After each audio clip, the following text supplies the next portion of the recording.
Look, in my over 50 years of public life, this is the screwiest damn election I've ever seen. I cannot believe what we're seeing. I've served under 9 presidents, starting with Lyndon Johnson, Republican and Democrat, all experienced, all had a great appreciation for American leadership in the world.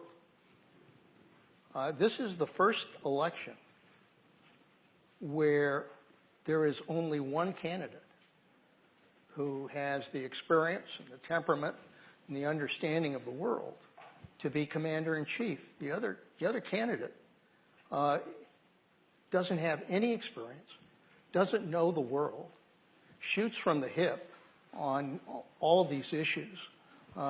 Shot from the hip today in asking Russia to do a cyber attack against the United States, for God's sakes. I mean, this is, and I know it's funny, but it's deadly serious. This is deadly serious business. People that are up here know that better than anyone.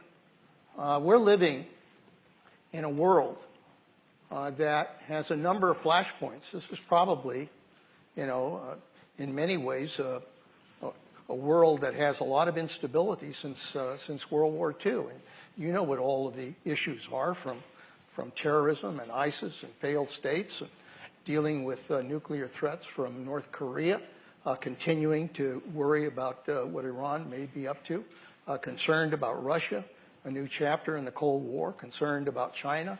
We have a strong economic relationship, but we also want them to abide by international rules. Cyber attacks.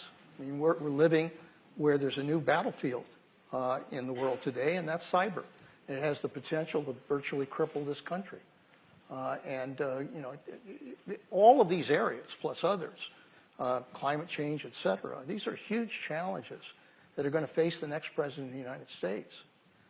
And to think that there's even a possibility that somebody like Donald Trump could become president of the United States, a guy who said, not only we ought to back away from our alliances, not only ought we to undermine our NATO alliance, but he's also said that U.S. troops ought to torture, our personnel ought to torture in violation of our own Constitution.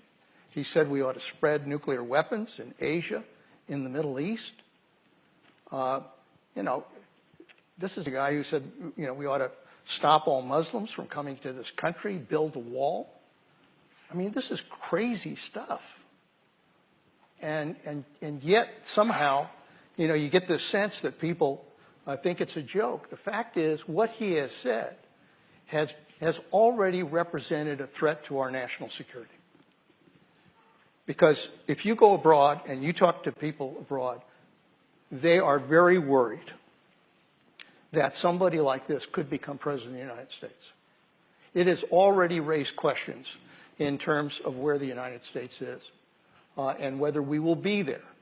And let me tell you, for all of those challenges I just discussed, we are not going to be able to deal with all of those challenges without building alliances, without working with Arab countries, without working with Israel, without working with NATO, without working with countries in Asia. We are not going to be able to do that. And yet you've got somebody who's running for president that basically says we should do none of that and basically retreat into isolationist America first kind of attitude. And we know what that position did for us in the 30s. And yet he's talking about doing exactly that. So I worry about that largely because, as the son of Italian immigrants, the reason my parents came here is because they believed they could give their children a better life. That's the American dream. And I worry about my children and their children and whether or not we can provide that better life if you elect somebody who's as irresponsible as Donald Trump. So for that reason, I hope that you will pay attention and that you will vote and that hopefully Hillary Clinton will be our next president.